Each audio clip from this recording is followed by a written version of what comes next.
Ipapangaral sa buong sanlibutan ang magandang balitang ito tungkol sa kaharian ng Diyos, upang magsilbing patotoo sa lahat ng mga bansa at saka darating ang wakas.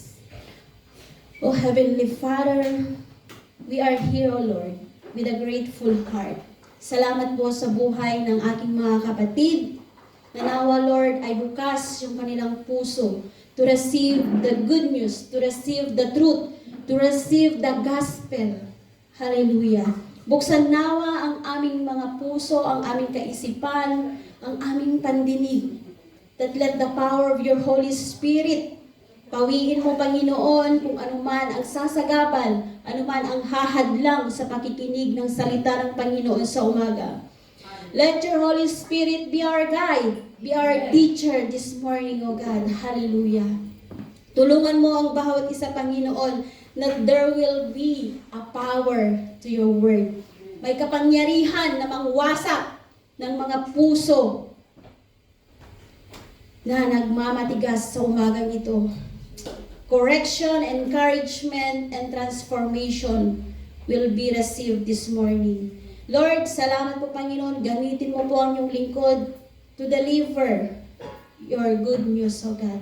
Just use me as instrument, O Lord, para maihayag yung katotohanan, yung salita mo, Panginoon, na siya naming gabay sa aming pang-araw-araw na buhay. Salamat po, Panginoon, and let the Lord Jesus, your presence be with us, your presence, your holy presence, your divine protection will be covered this fourth corner of this building, Panginoon, and your name will always be lifted up.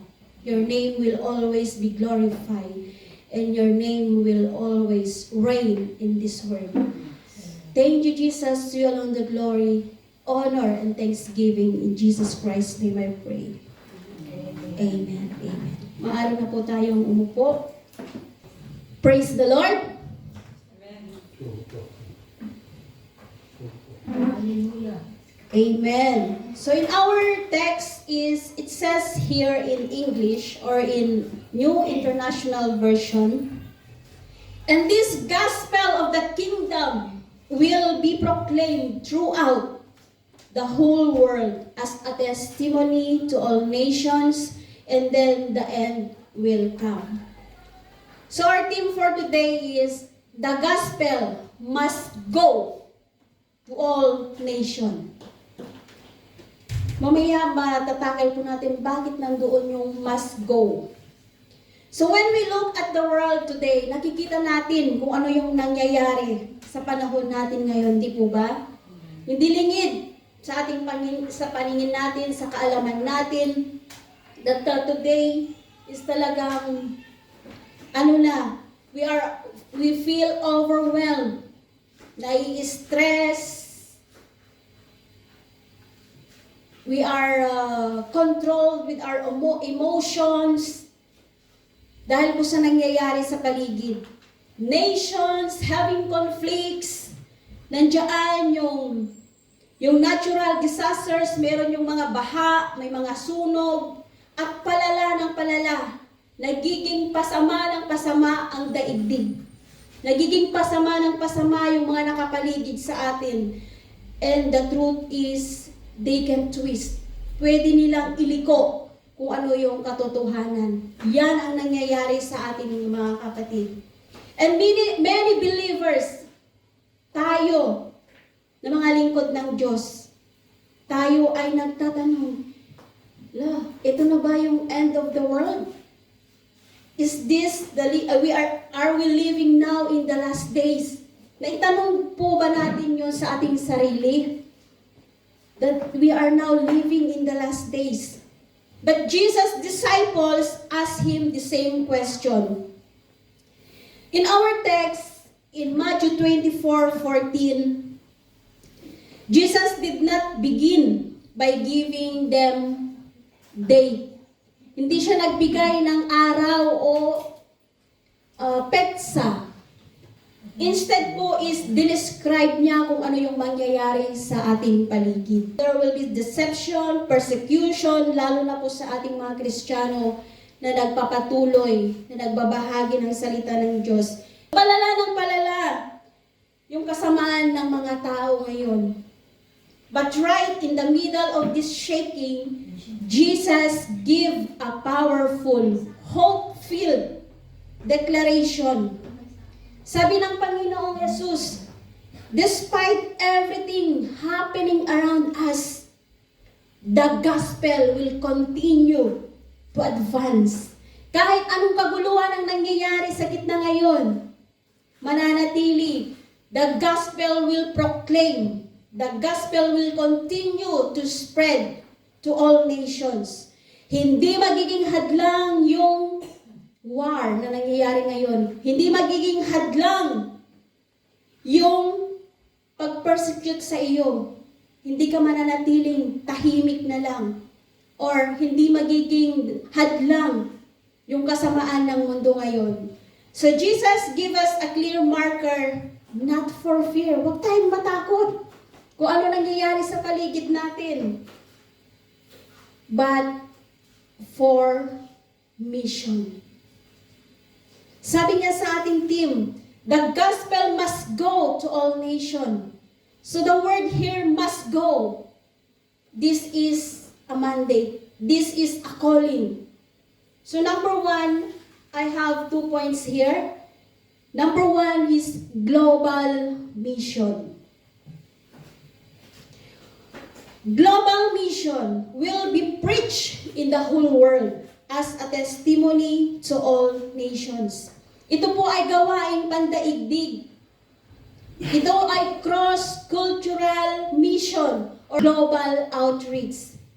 Hindi lamang yung mga tumatayo, hindi lamang yung mga sinesend out ang magbahagi ng salita ng Diyos. Pwede rin tayo na nandito ngayon. We, as the church. Basahin po natin doon sa Matthew 24, 1 to 13. Jesus is speaking to His disciples in the Mount of Olives. The disciples asked Him about the end times. Doon po sa 24, 1 to 13. Mababasa po natin doon. Ang mga disipulo nagtanong sila. Also answered, the temple will be destroyed. Jesus predict kung ano na yung mangyayari in Jerusalem temple. Disciple asked 3 questions here. When will this happen? What will be the sign of the end of the age? What will be the sign of your coming? Sabi ng mga disipulo kay Jesus. In our context, warning about deceptive. Magmatsyag tayo. Baka mamaya may lilitaw dyan na bulaang propeta. Mabulaang mesaya. Tapos tayo ay ma-deceive. Dahil napaniwala tayo, nagpagaling lang siya. False Messiah will arise. Mga bulaang propeta ay magsisilabasan sa panahon ngayon. And there will be a global turmoil. May wars na nangyayari, rumors, earthquake, nation against nation, famine or earthquake. Ang malala pa is tayo mismo na mga Kristiyano minsan, tayo pa ay nagkakagatan. Jesus called this the beginning of the birth pains. Ito pa lang ay pasimula ng mangyayari. Or di po ba yung sa buntis pag nagle-labor, maraming masakit, di po ba? Pasimula yun ng nangyayari sa ating mga kapatid. There will be persecution. Believers will be hated.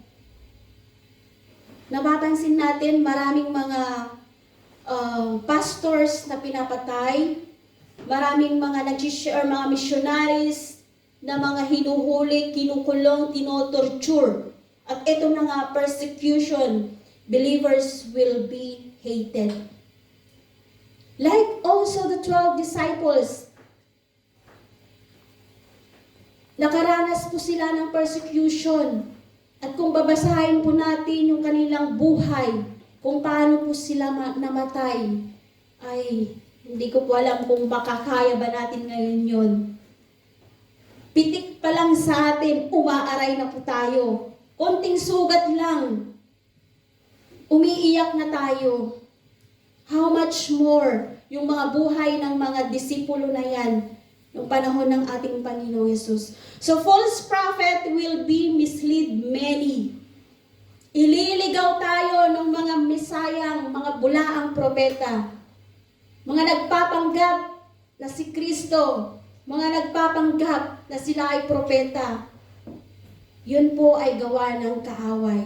Love will grow cold because of increasing wickedness. Yung pag-ibig natin sa ating kapwa, yun po ay manlalamig. Mawawala ang ating pag-ibig. Pero wag natin hahayaan yun, mga kapatid. Dahil lamang po sa nakapaligid sa atin. So there will be also endurance, kagaya ng mga disipulo. While Jesus is speaking to His disciples. Endurance. Kasama ito. Sinong magbasa? Hebrews 10:36.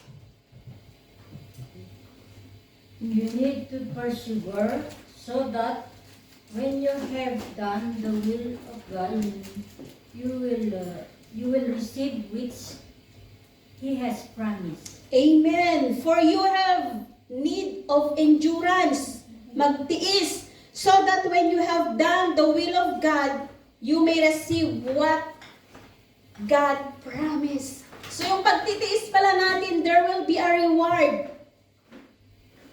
Yung pagtitiis natin kung ano man yung nangyayari sa buhay natin ngayon, sa paligid natin, God will give us reward. But the one who stand firm to the end will be saved. If we will keep on enduring, yung nagtitiis po tayo kahit anong hirap ng sitwasyon natin. So God's plan is global, unstoppable. Walang pwedeng madlang kahit anuman po yung nangyayari. The end will not come by accident or etong mga nangyayari, yung chaos ngayon or wars that's happening around us. It will come after the gospel. Ito na yung pag naipalaganap na yung salita ng Panginoon to all nations. Pero ang nangyayari ngayon, marami ngayon ang mga, they are always sharing sa Facebook, nagsishare sila. So malapit na lahat, once na narinig na lahat ng tao ang salita ng Panginoon, and that the end will come. It will come after the gospel has reached every nation. Sa Romans 10:14-15, how then will they call on Him in whom they have not believed? And how are they to believe in Him of whom they have never heard? And how are they to hear without someone preaching? And how are they to preach unless they are sent? As it is written, how beautiful are the feet of those who preach the good news. So ito, yung sabi ng Panginoon, the missionaries, the beautiful feet of those who preach the good news. Tayo, ano ang silbi natin bilang isang Kristiyano? Ilan na ba yung mga kapatid na nasyaran natin ng salita ng Diyos? Yung buhay ng family natin, sila ba lahat na ba ay kumilala at tumanggap na sa Panginoon? Ang mga kaibigan natin, yung ating community, yung ating mga amo, pwede po natin silang sharean ng salita ng Panginoon. So paano nga naman sila tatawag sa Panginoon kung wala namang magsishare? How they will know the gospel if no one is sharing? Kung walang gagamitin, kaya sabi nga sa ating team, must go to all nation. So nandito yung global mission. We, tayo, na mga Kristiyano, yung mga missionaries, yung mga gagamitin, yung may call, yung tinawag ng Panginoon to preach the gospel. So paano sila sasampalataya kung hindi nga nila napapakinggan yung salita ng Panginoon? So yan yung ating text. Ipangaral sa buong sanlibutan. At ito yung nais ng Panginoon. How beautiful are the feet of those who preach the gospel. In Isaiah 52:7, how beautiful upon the mountains are the feet of him who brings good news. Salita ng Panginoon ito. How beautiful the feet. Tayo, we as the church, tayo, we as the follower of Christ, kailan natin ipapahayag, kailan natin isi-share yung salita ng Panginoon?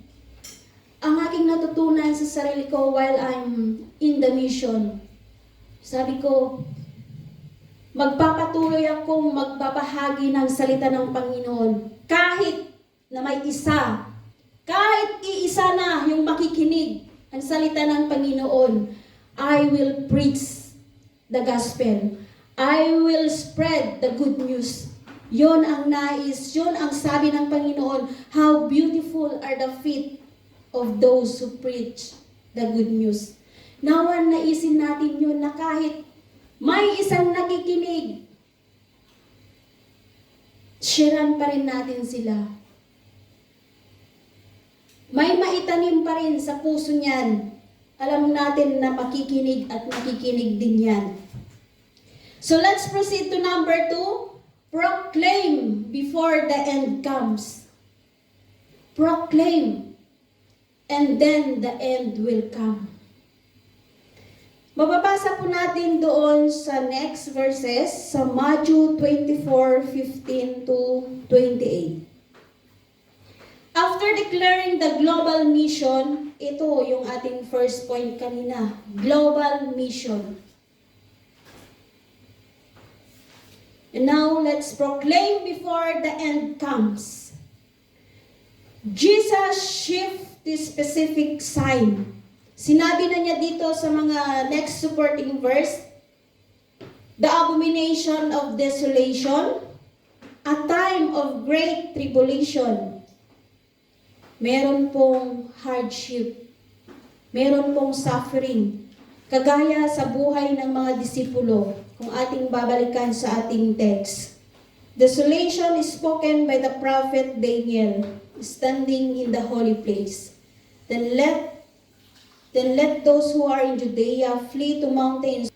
There will be hardship, suffering. God shortens the day for the sake of the elect. Napapansin natin pabilis ng pabilis yung pag-ikot ng oras. Pabilis ng pabilis yung paglipas ng araw. Kailan lang tayo nagkita-kita nung Sunday. And now it is the end of March. And next week, April na naman. Yan ay, this is the work of the Lord. Pinapaiksi niya yung araw. Dahil ayaw niya na tayo pa ay makasama o mapasama o mahila ng kaaway.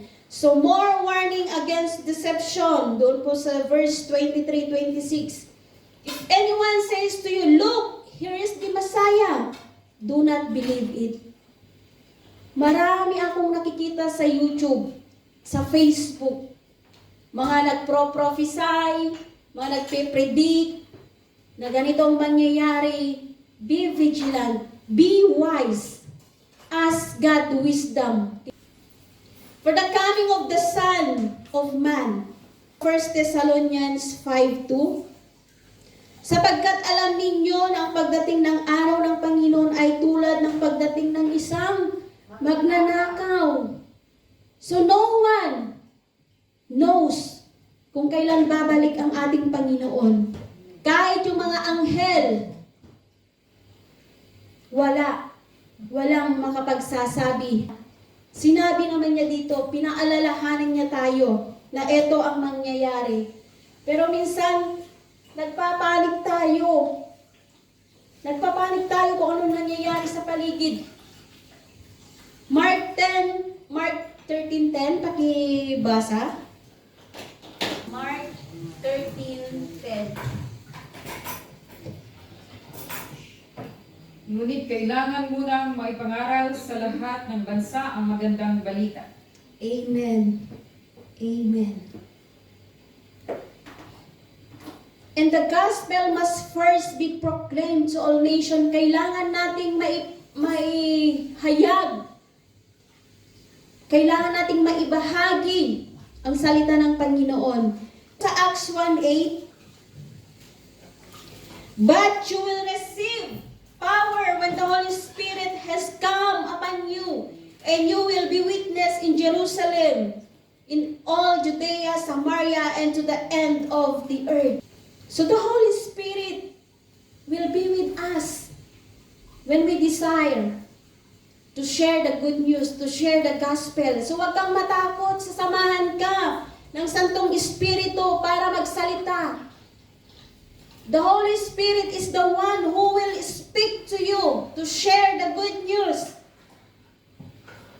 Pero kung tayo po ay nagre-rely sa ating sarili, sa ating pangunawa, we cannot do it with our own. Pero pag ipinaubayan natin ito sa Panginoon, sasamahan tayo ng Santong Espiritu na magbahagi ng salita ng Diyos.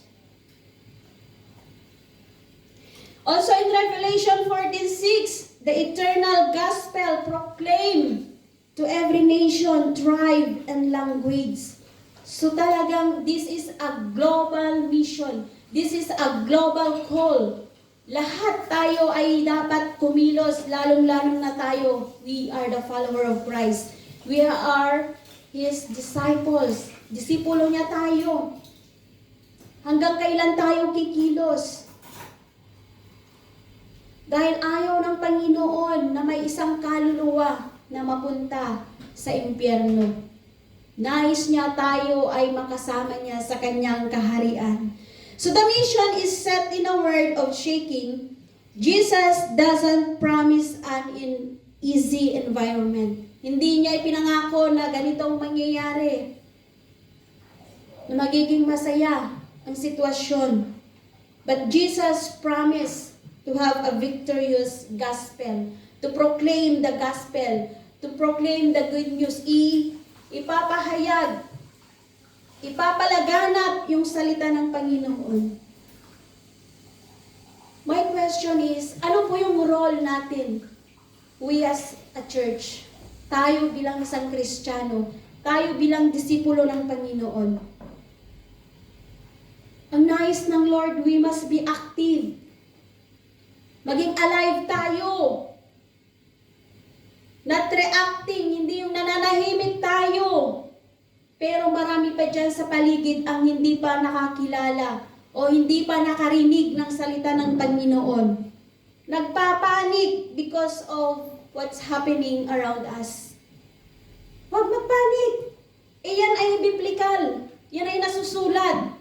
Yan ay pasimula pa lang. So why you panic? Ba't ka nag-aalborotong na, wala, ganito nang nangyayari? Instead na nagpanik, pray. Pray mga kapatid. So wag natin antayin the end times. We must participate. Nagkakagulong man dyan, may war man dyan, but we must continue the work of our Lord Jesus. Ito yung mission. Ito yung kanyang trabaho. Ipagpatuloy natin kung ano yung kanyang iniwan bago pa siya umakyat sa langit. So lumahok tayo in God's plan that leads to yung magiging katuwang tayo sa gawain ng Panginoon. Magiging katuwang tayo sa gawain ng Diyos. in our context, it emphasizes a matter of urgency. Kailangan po need instant attention. Yun, nabanggit ko kanina, endurance, magtiisan. Kahit anong nangyayari, magtiis tayo. Dahil sabi nga niya sa kanyang salita, sa bawat nagtitiis ay may nag-aantay doon na reward. Kung naghihirap ang ating sitwasyon ngayon, ang ating damdamin, hindi ang mananatili. It's all temporary. Gagamutin niya ng Panginoon. So the second coming of Christ, so habang tayo ay nag-aantay sa pagbabalik ng Panginoon, we must be, mag-endure, magtiis po tayo. At habang nag-aantay, we must do the work of our Lord Jesus Christ. Kung busy yung mundo, magpaka-busy ka rin. Magpaka-busy ka rin sa pag-share ng salita ng Diyos. Kahit isang kaluluwa lang ang mailigtas mo sa isang buwan o mailapit mo sa Panginoon. Di po ba? Wow! Grabe! Ang saya ng Panginoon. Yung family mo na hanggang ngayon ay hindi pa kumilala, yun ay maging kagalakan natin pag sila po ay nailapit natin sa Panginoon.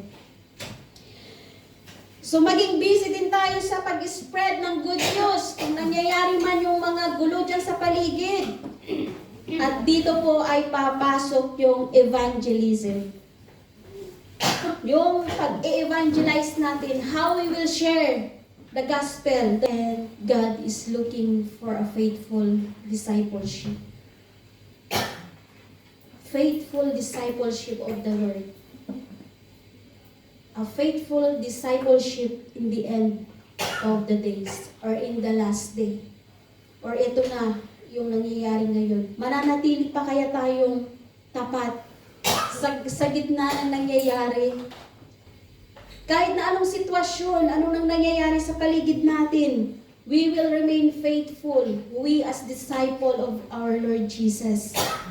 Kahit nasa last na tayo, we are in the end days. We will remain faithful sa Panginoon. So the gospel is the central sign of the end. Pag naipalaganap na ang salita ng Panginoon sa buong mundo, sa buong nasyon, sa buong or any culture or any language, ito na. Hindi po yung nangyayari ngayon, hindi yun ang end days. Pasimula pa lang. Yung mga disaster, hindi po yan ang end times. Yung mga political event, yung mga nag-aaway-away, hindi po yan ang end times.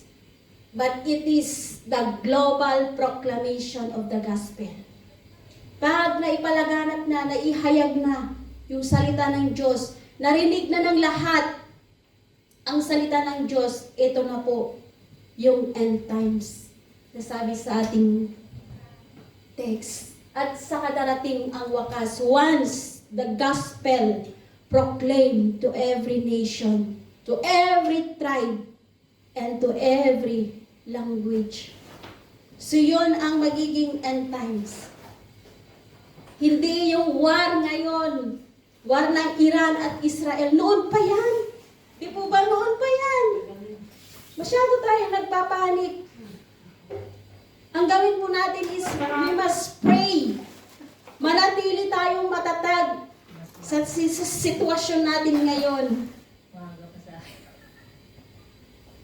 So today, as we study the book of Matthew 24:14, nakita natin that our Lord Jesus Christ give us not a mandate po. It is a command that we must apply in our daily life. Number one is calling that shape how we live. Paano tayo mamuhay ngayon sa gitna ng mga nangyayari? Don't worry. Yung pag-worry natin, change it into prayer. Change it into worship. Kasi hindi yan ang end times eh. Hindi pa yan. It's just the beginning. Simula pa lang, pero ang tagal na, ang dami nang nangyayari. Ito na yung end times. We are now living in the end days or the last days. Pero ang totoo pala na end times is once na ipalaganap na yung salita ng Panginoon. Once na narinig na ng lahat ng tao ang salita ng Diyos, and the end times will come. So how? Paano tayo manalangin? Paano tayo manalangin sa gitna ng kaguluhan? Sa gitna ng ating sitwasyon ngayon? I know, yes, naniniwala po ako doon in your situation. Mahirap talaga ang manalangin kung meron kang mahirap na sitwasyon sa oras na ito.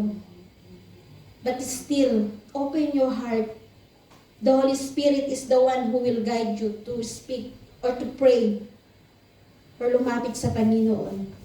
So how we serve in these last days?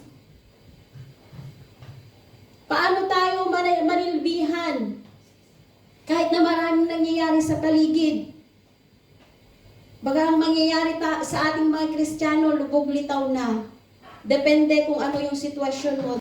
Dapat ang gawin po natin is habang busy yung mundo, busy rin po tayong mga lingkod ng Diyos na magbahagi ng salita. Amen. Mag-share Amen. the goodness of God. Yun dapat, kahit na busy ang mga paligid natin, nagkakagulo na, magkagulo din tayo para ipalaganap ang salita ng Diyos. Amen. Huwag lang natin sarilinin, huwag lang dito sa loob, kundi sa labas ng mga kapatid. Yes, Lord. Kaya, wag niyong intindihin kung anong nangyayari sa paligid. Because it says in 2 Corinthians 5:20, we are Christ ambassadors. Tayo ay representative ng Diyos sa kahit anong nasyon, sa kahit anong tribo, or kahit sa anong lingwahe.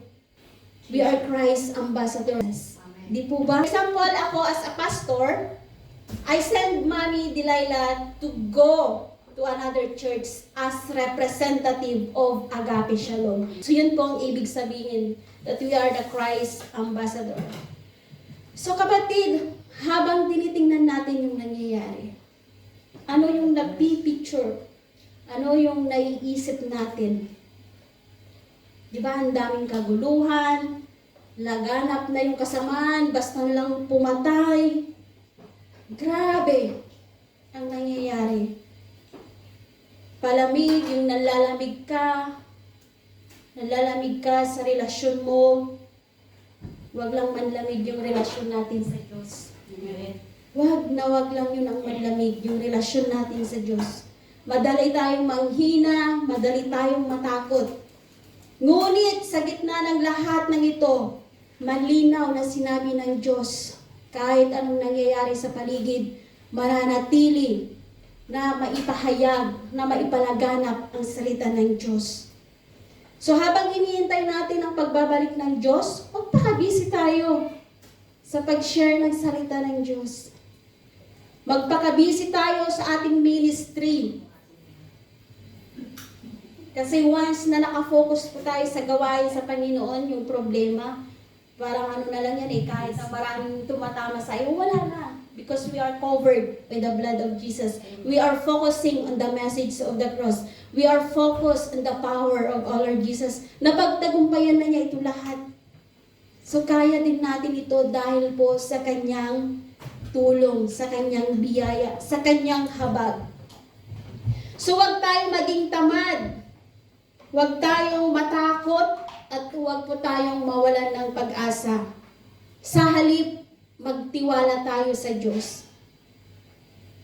Magtiwala tayo sa Diyos na yung mission niya, ang mission ng Diyos ay tiyak na magtatagumpay. Maipalaganap ang salita ng Diyos. Maging tapat tayo, pero aminin natin, hindi tayo nagiging tapat minsan. But God will always remain faithful to us. Mamuhay tayo ng may layunin at pananabik habang tayo naghihintay sa muling pagbalik ng Panginoon.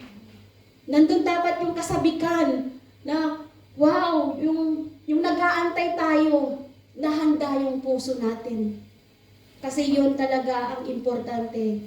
The second coming is yung madatnan tayo ng Panginoon na malinis yung puso natin. Na hindi kahit man yung sabi ko nga kay Mami, na madatnan ka man ng Diyos na nagba-Bible study, you are praying, you are lecturing, or for example, sa akin, I'm preaching the Word of God. But if my heart, there is something inside, wala, hindi ako maliligtas. Kasi ang tinitingnan ng Panginoon, kung ano yung laman ng ating puso. Amen. Kung sino tayo sa harapan ng Diyos. Because we can hide. Pwede tayong magkunwari sa harapan ng ating mga kapatid. Pero sa mata ng Panginoon, we cannot hide anything. Kaya't magpatuloy po tayong maglingkod at magbahagi ng salita ng Panginoon hanggang marinig ito ng bawat bansa, bawat wika, at bawat tao. So, ang mission ng Diyos ay hindi lamang trabaho ng iilan. Ito po ay panawagan sa lahat. Kaya nga sinabi doon sa ating number 1 main point is global mission. So, lahat tayo ay gagamitin ng Panginoon. At sa biyaya ng Diyos, makibahagi tayo sa katuparan ng salita ng Diyos. At ito po sa ating text. Lahat po tayo ay tumayo.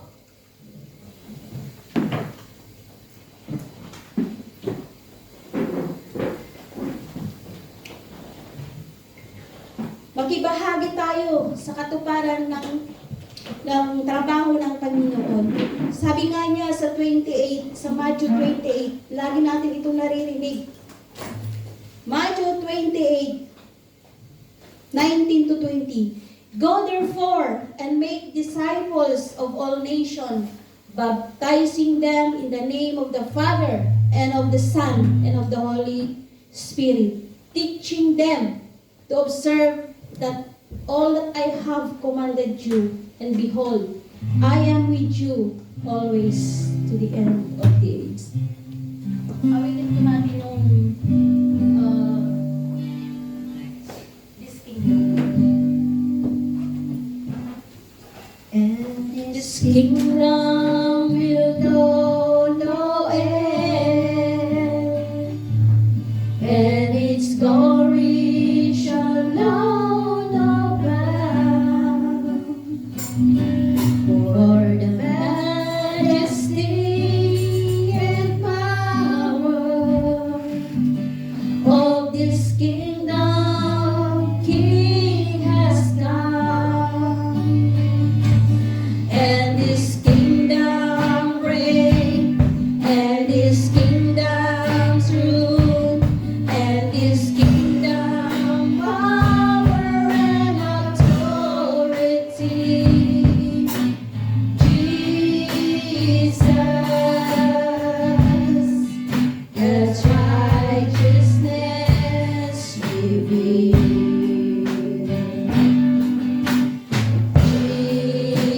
Jesus, that's holding of God's love. The place of the word of God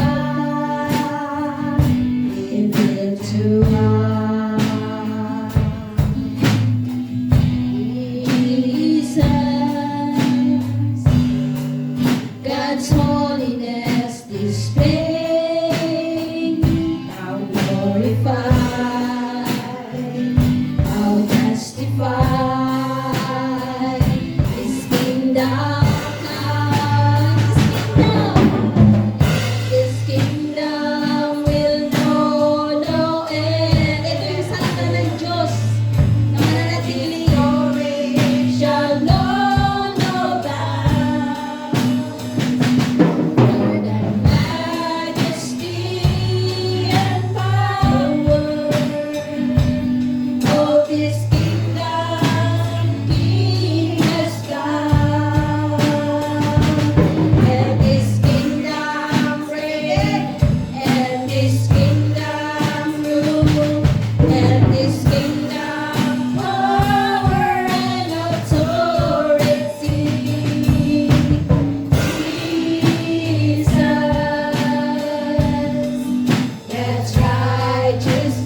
Panginoon, sa iyong salita.